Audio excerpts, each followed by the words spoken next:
오늘은 요한일서 4장 17절에서 21절까지 말씀 묵상하겠습니다.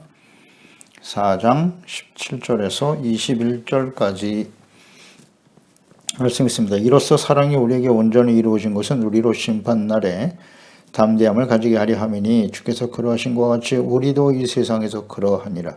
사랑 안에 두려움이 없고 온전한 사랑이 두려움을 내쫓나니 두려움에는 형벌이 있음이라. 두려워하는 자는 사랑 안에서 온전히 이루지 못하느니라.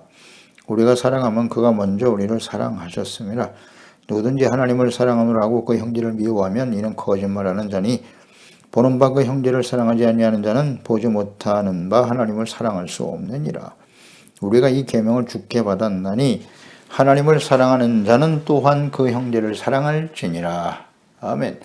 온전히 이루어진 사랑. 예수님께서 제자들을 택하시고 부르시고 또 함께 하신 목적은 예수님이 누구신가?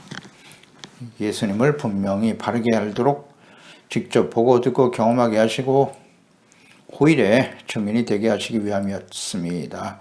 제자들은 예수님께서 하나님 아버지께서 보내신 하나님의 아들이심을 직접 경험한 사람들이었어요. 그들은 예수님을 하나님께서 세상에 구주로 보내신 하나님의 아들로 시인했습니다. 이 시인한다라고 하는 것이 매우 중요한 의미가 있다고 했죠. 하나님께서 그 안에 거하시고 또 그도 하나님 안에 거하신다. 그러니까 시인한다고 하는 것은 공개적으로 선포하고 증거하는 일이에요.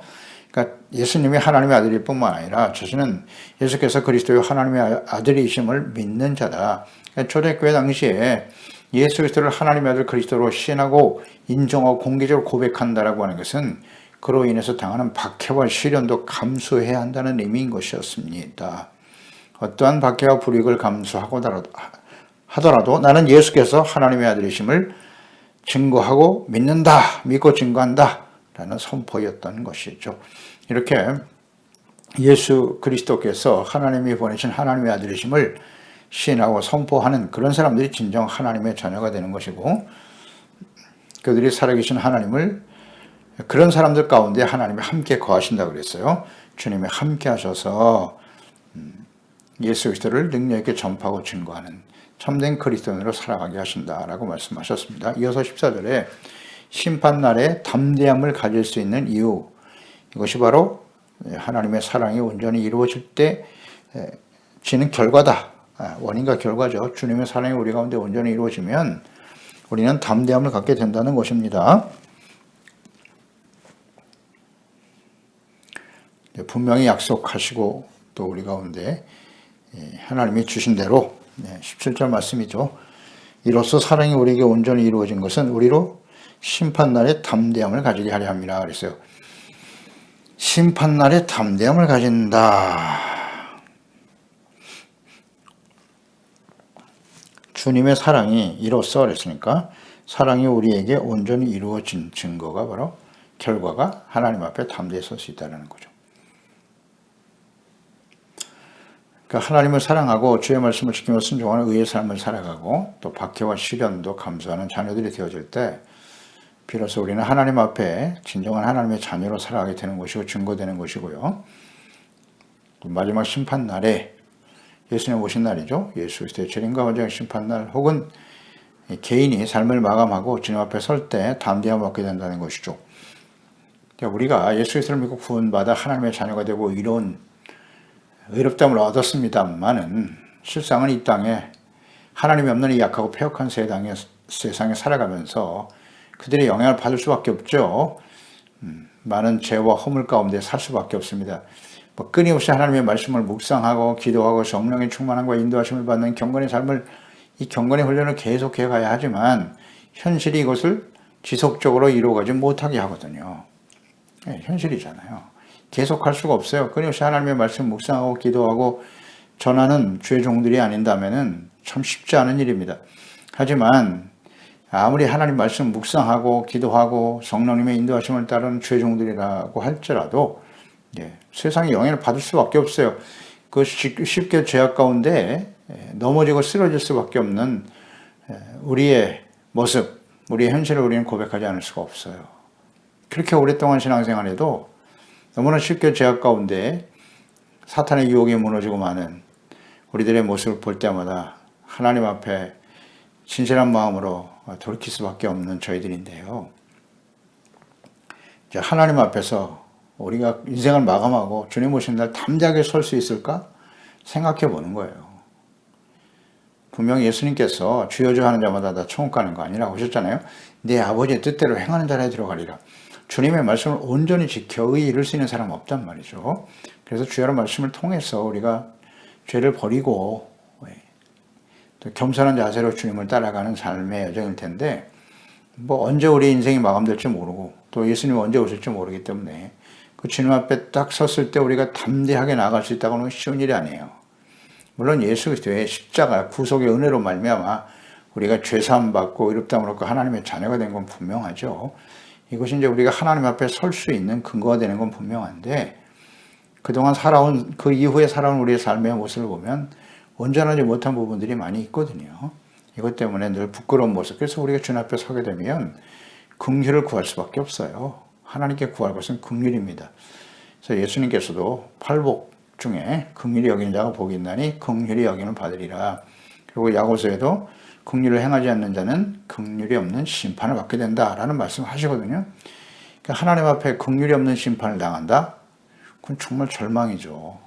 우리가 하나님 앞에 필요한 것은 긍휼밖에 없어요. 완전하지 못하기 때문이죠. 그래서 긍휼을 실천해가는 것이 대단히 중요하다. 이것이 복된 사람이다라고 말씀하고 있거든요. 허물과 죄를 사함받고 가려움받는 것이 복이다. 다윗이 이렇게 고백하고 있지 않습니까? 그러니까 예수 그리스도의 피로 죄사함받고 의롭다함을 얻는 것도 복이지만 그 이후에 살아가는 삶의 여정 속에 우리가 경험되어지는 하나님의 그 용서와 자비, 이것이 우리에게 너무나 필요하거든요. 그래서 하나님 앞에 인생을 마감하고 섰을 때 담대함을 얻는다고 하는 것, 어떻게 해야 담대함을 얻을 수 있을까?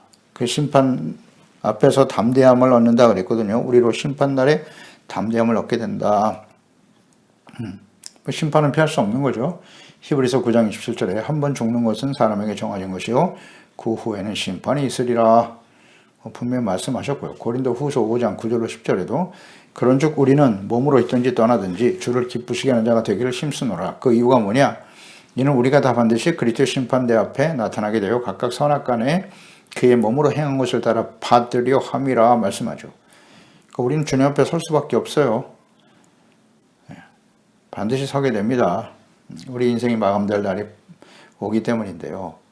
근데 그날은 선악간에 몸으로 행한 것을 따라 그리스도의 심판대 앞에서 서게 될 것이다. 평가를 받게 될 것이다 라는 것이죠.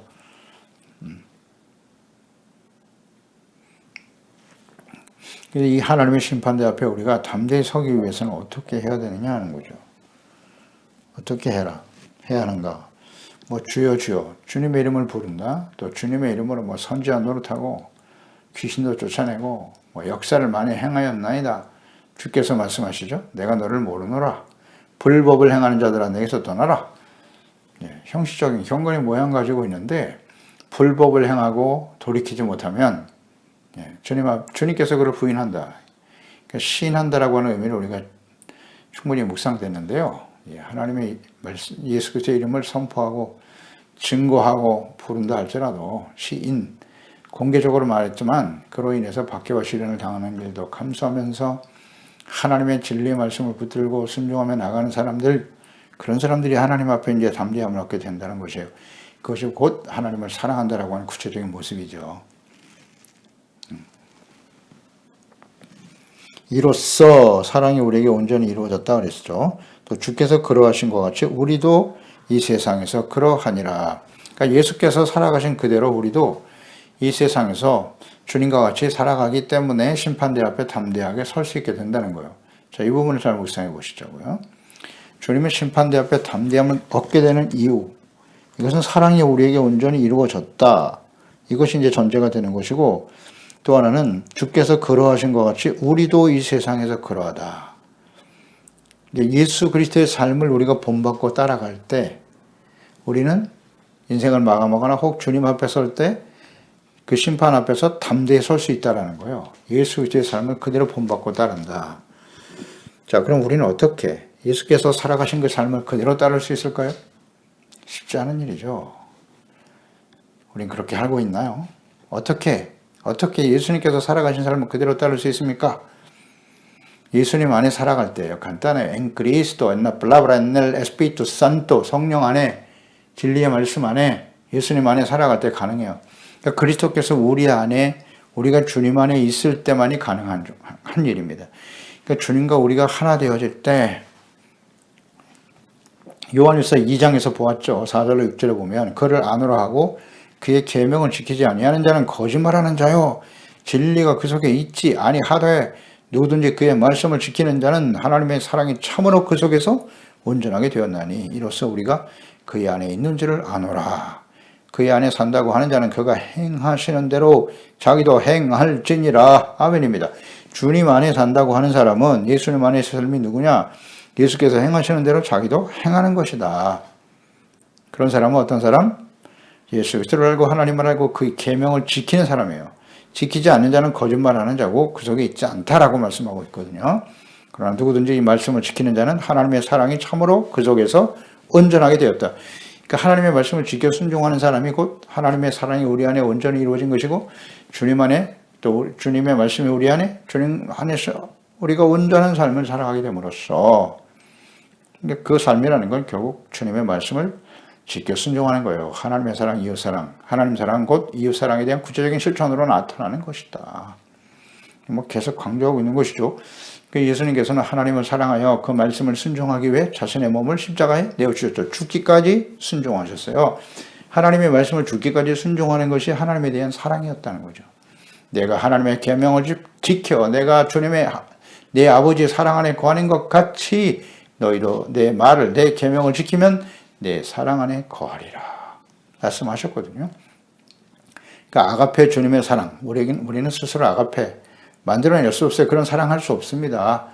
오직 성령께서 우리 가운데 임하시고 주의 사랑을 부어주시고 성령이 역사하실 때 비로소 성령으로 건너고 성령으로 충만하고, 그래서 성령은 진리의 영이시죠. 예수 대의 영이시기 때문에 예수 그리스도와 함께 주님의 삶을 본받고 따르게 되는 거예요. 사람들을 불쌍히 여기잖아요. 자비와 긍휼, 성령의 열매가 나타나는 거예요. 성령의 열매, 성령께서 우리 가운데 역사하시면 대인관계, 사랑, 희락, 화평이 찾아오죠. 하나님과의 관계 속의 열매인데 이것을 기초로 해서 대인관계의 열매는 뭐다? 자비, 오래 참음, 자비, 양선으로 대하는 거예요. 오래 참음, 자비, 양선을 이웃에게 실천하는 것이 곧 하나님을 사랑이고 그것이 곧 계명을 지키는 것이라고 그랬죠. 내 이웃을 내 몸같이 사랑하는 이것이 곧 율법의 완성이다 라고 말씀하고 있지 않습니까? 그래서 계명을 지키는 자가 곧 예수 그리스도 안에 살아가는 삶이다. 그러니까 이타적인 삶을 살게 되는 거예요. 그 이전에 사실 우리는 철저하게 이기적인 삶이지 않겠습니까? 자기 중심으로 살아왔습니다. 자기가 옳다고 여기는 대로 자신의 오직 유익과 자신의 육체의 정욕의 만족을 위해서 인생을 살아왔잖아요. 그런데 예수 그리스도가 우리 가운데 들어온 이후에 이제 우리는 예수님의 그 대속의 은혜, 십자가 대속의 은혜를 깨달아 용서받고 의롭다함을 얻은 사람들이기 때문에 이제 사람들을 이해하고 용납하게 되는 거예요. 불쌍히 여기는 마음을 가지게 되는 것이죠. 그래서 이 계명을 지킬 때 주님이 우리 안에, 우리가 주님 안에, 그러면 이제 우리는 주님 앞에서 담대함을 얻게 되는 거예요. 담대함을 얻게 되는 겁니다. 우리가 지켜야 될 계명이 무엇이뇨? 이웃사랑의 계명이에요. 요한복음 15장 9절 12절. 계속 반복될 겁니다. 이 요한일서가 하나님 사랑과 이웃사랑에 대한 내용을 아주 집중적으로 다루고 있기 때문에 우리는 이 말씀을 계속 묵상할 수밖에 없어요. 요한복음 15장 9절 12절에 아버지께서 나를 사랑하신 것 같이 나도 너희를 사랑하였으니 나의 사랑 안에 거하라. 내가 아버지의 계명을 지켜 그의 사랑 안에 거하는 것 같이 너희도 내 계명을 지키면, 조건절, 내 사랑 안에 거하리라. 지켜야 돼요. 그럴 때 주님 안에, 주님의 사랑 안에 거하게 되는 거예요. 이것이 온전히 이루어진 사랑이에요. 내가 이것을 너에게 이루면 내 기쁨이 너희에게 있어 기쁨을 충만하게 하려 함이라는 말씀. 그러니까 주님 안에, 우리가 주님 안에 또 주님의 사랑이 우리 가운데 임할 때 기쁨이 충만해진다는 거예요. 기쁨, 항상 기뻐하라. 어떻게 항상 기뻐하며 살죠? 예수 그리스도가 우리 안에, 또 하나님의 말씀이 우리 안에, 그래서 우리가 그 말씀을 지켜 순종하며 살아갈 때 그리스도 안에서 사랑, 기쁨, 화평이 넘쳐나게 되는 거예요. 그럴 때 우리는 오래 참음, 자비, 양선, 이웃에 대한 자비와 사랑과 긍휼을 실천하게 되는 것이 있죠. 사랑 안에 두려움이 없다라고 말씀하고 있죠. 18절에 이제 이어서 말씀하고 있습니다. 그러니까 하나님이 우리 주님 우리를 사랑하신 같이 새 계명이잖아요. 새 계명을 예수님께서 새 계명을 요약하여 우리에게 주셨습니다. 너에게 새 계명을 준다. 내가 너희를 사랑한 것 같이 너희가 서로 사랑하라. 서로 사랑하라. 가정에서 실천하면 되겠죠. 남편과 아내, 부모와 자녀, 또 우리 교회 안의 지체들, 함께하는 관계 속에 살아가는 사람들을 또 소외당하고 도움이 필요한 사람들 불쌍히 여기고 돕는 일이죠. 이 사랑을 작은 일부터 실천하면 돼요. 무슨 뭐 대단한 일을 해야 되는 게 아닙니다. 우리의 삶에 함께하는 사람들 서로 이해하고 용납하고 불쌍히 여기고 이런 것을 실천해 가는 겁니다. 실천할 때 우리는 하나님 앞에 담대함을 얻게 되는 거예요. 우리가 긍휼을 실천하지 않으면 긍휼이 없는 심판을 받는다 그랬으니까 이게 굉장히 중요해요. 연결되어 있지 않습니까? 긍휼이 사랑이잖아요. 긍휼. 하나님이 우리를 긍휼히 여기심으로 하나님의 아들 예수 그리스도를 보내주시고 십자가에 못 박아 죽게 하심으로써 우리의 모든 죄를 사시고 이롭다함을 얻게 하시고 영화로운 하나님의 자녀들이 되게 하셨단 말이죠. 이 근거가 기초적인 근거가 뭐냐? 하나님의 긍휼과 사랑이에요. 그런 거로 이 사랑과 긍휼을 받은 저희들이니까 당연히 사람들을 긍휼히 여기고 불쌍히 여기는 것이 마땅하도다. 뭐 이상한 일도 아니에요. 어려운 일도 아니에요. 사실은 주님의 사랑과 은혜를 경험한 사람이라면 너무나 당연한 일이에요. 당연한 일입니다. 그런데 문제는 시간이 가면 갈수록 우리를 향한 주님의 사랑이 점점 식어져 간다는 거죠. 그 사랑과 은혜가 너무나 당연하다고 생각하는 거예요. 당연하다고. 그리고 사람들을 정죄하고 비난하고 판단하고 이거 정말 두려운 일입니다. 두려운 일이에요. 우리가 해야 할 일은 이웃에 대한 우리가 해야 될 성령의 열매는 오래 참음, 자비 양선밖에 없어요. 악을 악으로 대하면 안 됩니다. 선으로 악을 이겨야 되고 불쌍히 여기는 마음을 가져야 돼요. 예수님이 그러셨고 스데반 집사 같은 경우도 마찬가지죠. 자기를 돌로 쳐 죽이는 부당한 사람들이죠. 하지만 저들이 하는 것을 저들이 알지 못하오니 주여 저들을 용서해 주세요. 이렇게 되는 거예요. 불쌍히 여기는 마음을 가지게 된다. 이 사랑을 실천하는 사람은 곧 하나님 앞에 주님 앞에 담대함을 얻게 된다는 겁니다. 이 긍휼, 이웃사랑 실천은 얼마나 중요한지요.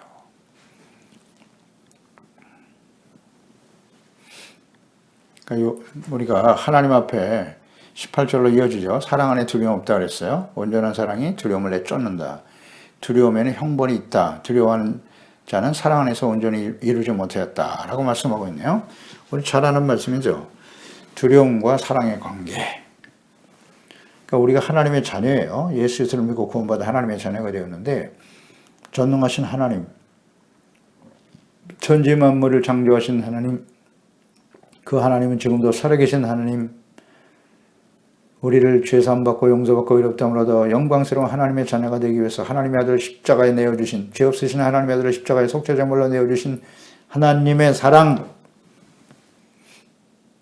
이 하나님을 알고 믿고 그분과 함께 그분이 우리 안에, 우리가 주님 안에 살아가는 사람에게 두려움이 있을까요?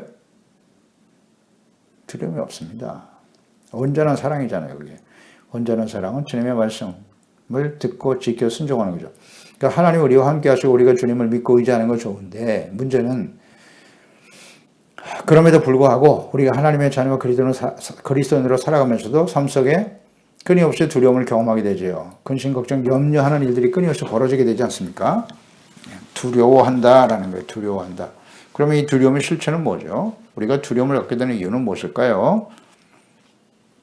하나님의 사랑 안에서 온전히 이루지 못했기 때문이다. 자, 이 말씀에 우린 주목해야 합니다. 두려움의 원인이 뭐냐? 상황이 내가 극복할 수 없는, 내 능력은 도저히 극복할 수 없는 일들이 벌어질 때 두려움이 찾아오겠죠.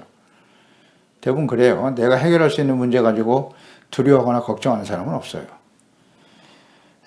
나의 능력의 한계를 벗어나는 일들을 마주하게 될 때 내 힘으로는 도저히 어떻게 해결할 수 없는 상황이 벌어질 때 두려움이 찾아오겠지.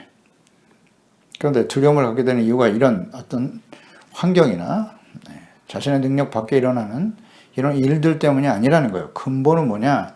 하나님의 사랑 안에서 온전히 이루어지지 못했기 때문이다. 하나님의 사랑 안에 온전히 이루어지지 못했다라고 하는 의미는 뭐겠습니까? 하나님의 사랑, 이웃사랑, 형제 이웃사랑의 계명을 온전히 순종하지 못하였기 때문이라는 거예요. 그러니까 예수님 안에서의 삶이 온전히 이루어지지 못했다. 이렇게 볼 수 있겠죠. 그러니까 요한복음 14장 21절 이하에도 나의 계명을 지키는 자라야 나를 사랑하는 자다 그랬어요. 분명히. 주님의 계명을 지켜야 주님을 사랑하는 자예요. 나를 사랑하는 자는 내 아버지께 사랑을 받을 것이고 그런 사람은 하나님 아버지 사랑하신답니다. 나도 그를 사랑하여 그에게 나를 나타내리라. 나를 사랑하면 내 말을 지키리니 네 아버지께서 그를 사랑하실 것이요 우리가 그에게 가서 거처를 그와 함께 하리라. 나를 사랑하지 아니하는 자는 내 말을 지키지 아니하나니 너희가 듣는 말은 내 말이 아니요 나를 보내신 아버지의 말씀이니라. 아멘. 예수님의 말씀은 곧 아버지의 말씀이다. 하나님 아버지 그 계명, 말씀, 명령을 지키는 자라야 나를 사랑하는 자다. 그럴 때 주님의 사랑을 받게 된다는 것이죠. 그러니까 하나님의 말씀을 지켜 순종하지 않는다는 것은 하나님을 사랑하지 않는다는 거예요. 주님의 사랑이 온전히 우리 가운데 이루어지지 않았다는 겁니다. 이렇게 연결해서 묵상해야 돼요. 나 예수 믿고 구원받았는데요. 하나님의 사랑받는 자녀 아닙니까? 맞습니다. 틀린 말 아니에요. 그러나 그 이후에 하나님의 자녀가 되었음에도 불구하고 하나님의 자녀답게 살지 못한단 말이에요. 하나님의 자녀답게 사는 게 뭔데요? 하나님의 말씀을 듣고 지켜 순종하는 것이라고 말씀하잖아요. 율법은 필요 없다고요? 계명은 필요 없습니까? 아니요. 예수님께서 계명을 율법을 완전하게 하기 위해서 오셨고 구체적으로 그 계명은 내가 너희를 사랑한 것과 같이 아가페 사랑이잖아요. 그 아가페 사랑으로 서로 사랑하라는 거예요. 그것이 주님의 새롭게 우리에게 주신 계명이라고 율법을 요약하신 말씀이죠. 율법의 핵심은 뭐다? 사랑과 의. 하나님 사랑, 이웃 사랑을 실천하는 것이 의입니다. 그것을 실천하지 않는 것이 죄입니다. 그러니까 주님의 사랑을 온전히 실천하지 못하기 때문에 우리 가운데 하나님의 말씀을 온전히 지키지 않는 것이 죄지 않습니까? 우리 가운데 죄가 들어오면 두려움이 찾아오게 되는 거예요. 아담과 하와가 하나님께서 먹지 말라고 하는 선악을 알게 하는 나무 열매를 따먹고 하와와 함께 범죄하고 나니 두려웠어요. 그래서 숨는 겁니다. 두려움이 찾아왔어요. 죄가 들어오면 두려움이 들어오는 거예요. 악한 원수 마귀는 우리가 죄짓게 만들고 두려움을 갖게 하고 하나님과의 관계를 단절시키는 겁니다. 그래서 사망으로 이끌어가는 것이죠. 하나님을 사랑하지 못하게 하는 거예요. 그 말씀을 지켜 순종하지 못하게 합니다. 그게 두려움이에요. 두려움의 실체입니다. 너희가 나를 사랑하면 내 말을 지키리니 그랬잖아요. 아버지께서 사랑할 것이다. 계명을 지켜 하나님 앞에 사랑받는 자녀는 절대 두려움이 없어요. 우리가 다 경험하는 바 아니겠습니까? 우리가 범죄하고 악을 행하며 살아가면 항상 두려움 속에 사는 거예요. 두려워할 수밖에 없는 것입니다. 하나님이 없는 사람들도 그럴진데, 이건 이제 죄가 반복되면 양심이 화인 맞아서 이제 두려움이 사라져버리죠. 뻔뻔함으로 바뀌게 되는데, 우리 하나님의 자녀들은 그럴 수 없잖아요. 하나님 아버지가 다 알고 계신데, 하나님의 자녀로 가면서도 죄를 짓고 전혀 죄의식이 없다? 그건 하나님의 자녀가 아니거나 고범죄죠. 고범죄. 알면서도 끊임없이 죄를 자신의 유익을 위해서 계속 짓는 사람인데 그건 하나님의 자녀가 아닌 거예요. 만약에 하나님의 자녀라면 하나님이 돌이키시겠죠. 그렇지 않을까요?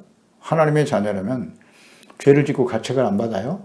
성령께서 계속 말씀하실 텐데 깨우쳐 주실 텐데 옳지 않다고 진실한 마음으로 돌이키게 되는 거예요. 그게 진짜 하나님의 자녀지요. 죄를 짓고도 나는 죄가 없다고? 하나님의 자녀 아닙니다. 종교적인 모습을 갖고 있다고 해서 다 하나님의 자녀입니까? 그렇지 않아요. 빛이신 예수 그리스도를 나의 구주로 영접한 거잖아요. 빛이 들어오면 어둠이 드러날 수밖에 없어요. 드러난 어둠을 가지고 하나님 앞에 진실한 마음으로 돌이키게 되잖아요. 그럴 때 죄 자백하고 그러면 용서받고 이롭다함을 얻고 의의 삶을 계속 이루어가는 것이지요. 예수 그리스도를 사랑하는 자는 주님의 말씀과 계명을 지키는 자다. 서로 사랑하라 이 말씀을 순종하는 게 곧 마음의 담대함을 얻게 되는 거예요. 그러니까 성령께서 우리 가운데 임하실 때 가능해요. 성령이 임하시면 아버지가 내가 아버지 안에 너희가 내 안에 내가 너희 안에 있는 것을 너희가 알게 될 거라고. 성령이 임하실 때 예수 그리스도와 주님 안에서의 삶을 살아가게 되는 거예요. 그것은 곧 주님의 계명, 하나님의 계명을 순종하는 것으로 나타난다. 예수님께서도 성령 받으시면서 사람의 몸을 가지고 계셨으니까요. 성령이 맞춰서 성령의 인도하심을 따라 사역을 감당하셨고 죽기까지 십자가에 죽기까지 복종하고 순종하셨잖아요. 그게 사랑이에요. 예수님은 절대 두려워하지 않으셨어요. 그 눈앞에 있는 즐거움을 위하여 십자가를 개의치 아니하시더니 하나님 보좌 우편에 앉으셨나니라. 십자가 두려움의 대상이 아니죠, 사실은. 예수님의 제자들 보세요. 성령 받고 나니까 성령 충만해서 그 마음속에 주님의 사랑이 부음받고 그러니 복음을 위해서 자신의 주어진 정체성과 사명이 무엇인가를 확신하고 담대하게 죄 복음을 전파하며 증거하냐. 두려움 없잖아요, 두려움이. 당당하게 주님의 복음을 전파하고 증거하다가 예수님과 같이 다 같이 순교당했어요, 제자들. 그 초대교회 성도들 기쁨과 즐거운 마음으로 순교의 길에 동참했죠. 많은 박해와 시련을 당하면서 말이죠. 두려움이 아닙니다. 두려움이 아니에요. 하나님이 나와 함께 하시는데 세상이 나를 어찌할꼬 사람이 나를 어찌할꼬. 할렐루야. 절대 두려워하지 않죠. 하나님의 자녀는 하나님의 사랑받고 비록 우리가 육체가 이 땅에 죽는다 할지라도 우리 하나님 앞에 부활의 모습으로 영광스러운 모습으로 주님 앞에 서게 될 것이다. 덤덤이죠. 그러니까 하나님의 공의의 심판을 두려워하는 자들은 주님의 사랑이 온전히 이루어졌는지를 점검해 봐야 돼요. 우리 마음속에 두려움이 있나요? 성령 안에서 그리스도 안에서 하나님 말씀 안에 살아가고 있는가? 점검해 보면 돼요. 서로 사랑하라는 말씀을 순종하고 있는가? 의와 사랑을 실천하는가? 사랑의 문제란 말이에요. 마태복음 6장 24절이잖아요. 한 사람이 두 주인을 섬기지 못할 것이다. 혹 이를 미워하고 저를 사랑하거나 혹 이를 중요하고 저를 경역임이라. 너희가 하나님과 재물을 겸하여 섬기지 못하느니라. 아멘. 사랑의 문제, 두 주인, 하나님이냐 재물, 둘 중에 하나라는 거예요. 누굴 주인으로 섬기느냐에 따라서 그게 종이 되는 것이죠. 이것은 사랑과 가치의 문제라고 그랬어요. 하나님께 혹은 재물 포함 자기 자신이죠. 거기에 사랑과 가치를 두고 살아가는가? 하나님께 사랑과 가치를 두고 살아가는가? 디모데전서 6장 10절 돈을 사랑하며 일만하게 뿌리가 된다. 이것을 탐내는 자들은 미혹을 받아 믿음에서 떠나 많은 근심으로써 자기를 찔러또다. 아멘이지요. 하나님의 사람들은 이런 것들을 피하는 겁니다. 에베소 3장 12절에 우리가 그 안에서 그를 믿음으로 말미암아 담대한 확신을 가지고 하나님께 나아감을 얻느니라. 예수 그리스도를 믿는 믿음으로 그 안에서 예수님 안에 살아갈 때 우리는 담대한 확신을 가지고 하나님께 나아갈 수 있어요. 히브리서 10장 35절 37절 그러므로 너희 담대함을 버리지 말라. 이것이 큰 상을 얻느니라. 너에게 내가 필요하면 너희가 하나님의 뜻을 행하는 후에 약속하신 것을 받기 위함이라. 잠시 잠깐 오면 오시리가 오시리니 지체하지 아니하시리라. 아멘. 담대함을 버리지 말라. 이것이 큰 상을 얻는다 그랬어요. 이 담대함을 버리지 말라. 무슨 의미겠어요?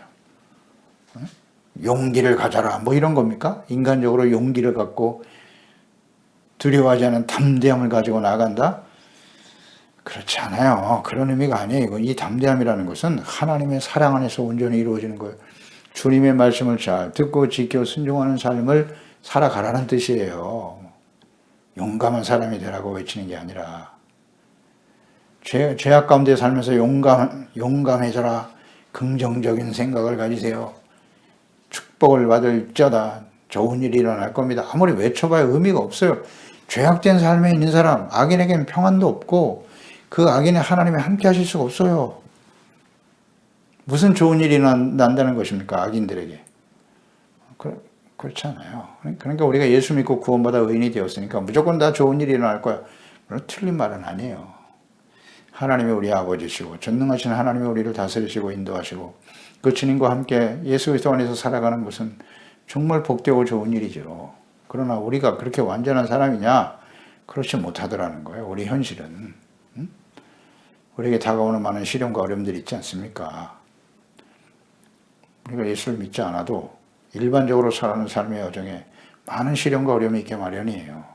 우리가 이 땅에 살아가는 동안 모든 사람들과 함께 당하는 시련, 코로나19, 하나님 믿지 않는 사람들만 당합니까? 똑같이 당하는 시련이에요. 이런 시련이 있고 예수 믿는 사람이기 때문에 주님의 자녀로 의의를 행하며 살아가는 것이기 때문에 거기에 더하여 박해와 고난과 불이익과 상처와 따돌림을 당한단 말이에요. 이 모든 것을 우리가 능히 감당하며 나가야 되는데 어떻게 담대함을 얻을 수 있겠느냐는 거예요. 우리가 하나님 앞에 그 말씀을 지켜 순종하고 하나님 사랑, 이웃 사랑을 묵묵히 실천하며 나갈 때 하나님이 우리 안에 계시기 때문에 그래서 담대해지는 것이요. 아멘입니다. 교회 열심히 다니기만 하면 하나님이 함께 하실까요? 그렇지는 않아요. 그 형식적인 신앙의 모습을 가지고 있다고 해서 하나님이 함께 하시나? 그러니까 바리새인들에게 예수님께서 하신 말씀이지 않습니까? 회칠하는 무덤과 같은 자들이라고 외식하는 자라고 외치고 계시잖아요. 그들은 율법을 잘 알았습니다. 일주일에 2번씩 금식하고 11조도 내고 구제도 했어요. 사람들 보는 앞에서. 그리고 자신들이 의인이라고 아주 당당하게 말하고 다녔단 말이에요. 그런데 그 속에는 더러운 정욕과 썩어져가는 육체의 욕망들이 있더라는 거잖아요. 회칠하는 무덤과 같다고. 그런 신앙을 우리가 얼마든지 가질 수 있어요. 그렇기 때문에 항상 두렵고 떨리는 마음으로 담대함을 버리지만 이 담대함이 형식적인 경건의 모양에서 오는 게 아니라 경건의 능력, 의와 사랑이잖아요. 사랑을 실천하고 의의 삶을 추구하며 달려가는 것이죠. 그럴 때 담대함을 얻게 되는 거예요.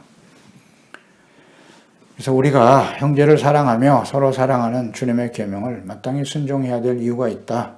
이 사랑, 계명이죠. 사랑의 계명을 지켜야 될 이유는 19절. 우리가 사랑하면 그가 우리를 먼저 사랑하셨기 때문이다. 그렇습니다. 우리가 죄인 되었을 때 죄 없으신 하나님의 아들 그리스도께서 십자가에서 자신의 몸을 내어주시는 사랑을 보여주셨기 때문에 우리는 사랑하는 것이 마땅하고요. 은혜 받았지 않습니까? 은혜로. 자유와 긍휼을 힘입어. 20절에 누구든지 하나님을 사랑하노라 하고 그 형제를 미워하면 이는 거짓말하는 자다. 보는 바가 형제를 사랑하지 아니하는 자는 보지 못하는 바. 하나님을 사랑할 수 없다는 거죠. 아멘입니다. 주님께서 우리를 이미 사랑하셨고 그 사랑과 은혜를 경험한 사람들이라면 주님이 우리를 사랑하신 같이 형제들을 사랑하는 거예요. 오래 참아주는 거예요. 시기 질투하지 않아요. 앙심을 품거나 자랑하거나 교만하지 않아요. 분노하지 않습니다. 시기 질투하지 않아요. 그런 대상이 아니야. 사랑의 대상이지. 우리와 함께하는 모든 사람들은. 그런데 이것이 현실적으로 잘 실천이 안 되지 않습니까? 그래서 그것 때문에 하나님 앞에 또 돌이키고 혼자 사는 세상은 아닐 테니까 함께 살아가는 삶의 여정에 우리에게 다가오는 좋은 사람만 있으면 얼마나 좋아. 우리를 사랑해주고. 근데 그렇지가 않아요. 그런 사람은 얼마 없어. 더 많은 사람들이 우리를 정말 힘들게 해. 그런 사람들까지도 진실한 마음으로 사랑하고 불쌍히 여기고 주님의 마음을 가지고 대할 수 있어야 한다는 거예요. 그럴 때 우리는 마음속에 담대함을 갖게 되는 거죠. 그러니까 눈에 보이는 형제도 사랑하지 않으면서 보이지 않는 하나님을 사랑한다고 하는 건 거짓말이다. 그래서 이 말씀을 다시 요약하면, 정리하면 우리가 하나님을 사랑한다라는 것은 곧 눈에 보이는 형제를 사랑하는 것으로 나타나고 증명되는 것이죠. 계속 강조됩니다. 이건 뗄래야 뗄 수 없는 관계인 거예요. 가장 사랑해야 될 남편과 아내가 서로 미워하고 싸우고 갈등하고 다투면서 이해하고 용납할 줄 모르면서 하나님을 사랑한다? 그들이 드리는 기도와 예배 받지 않으십니다. 받지 않으셔요. 거짓말이라잖아요. 하나님을 사랑하는 건 거짓말이라고. 그러니까 끊임없이 마음속에 평화가 있을까요? 없죠. 당연히 없죠. 평화가 없어요. 늘 갈등이 계속되는 겁니다. 사람은 속일 수 있지만 하나님은 속일 수 없어요. 가족과 형제를 미워하면서 하나님을 사랑한다? 그건 있을 수 없어요. 결코 하나님의 그런 예배와 기도 받지 않으십니다. 그런 거로 우리가 하나님의 뜻을 좀 바르게 알고 주님의 사랑이 우리 가운데 온전히 이루어질 수 있도록 주의 말씀을 따라 순종하는 종들이 될 수 있도록 힘써야 되겠습니다. 기도하겠습니다. 하나님 아버지, 오늘도 말씀을 통해서 하나님을 사랑하는 것이란 곧 눈에 보이는 우리 형제, 가족, 또 교회 지체들, 이웃들, 그들을 진심으로 이해하고 용납하고 불쌍히 여기고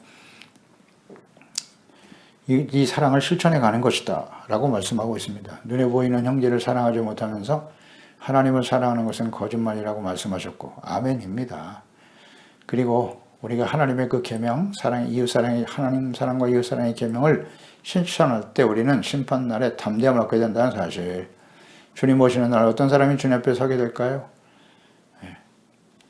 우리가 인생 마감할 때 반드시 하나님의 심판대 앞에 서게 될 텐데 우리는 담대함을 가지고 설 수 있을까요?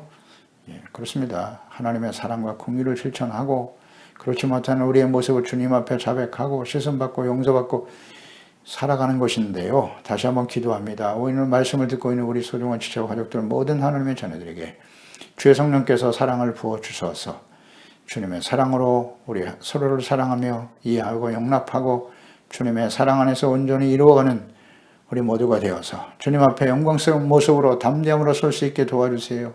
우리의 기도와 간구가 담대함으로 하나님 앞에 또 응답되고 또 우리의 삶 속에 실현되어지는 이러한 은혜가 있게 하여 주시옵소서. 예수님의 이름으로 기도드립니다. 아멘.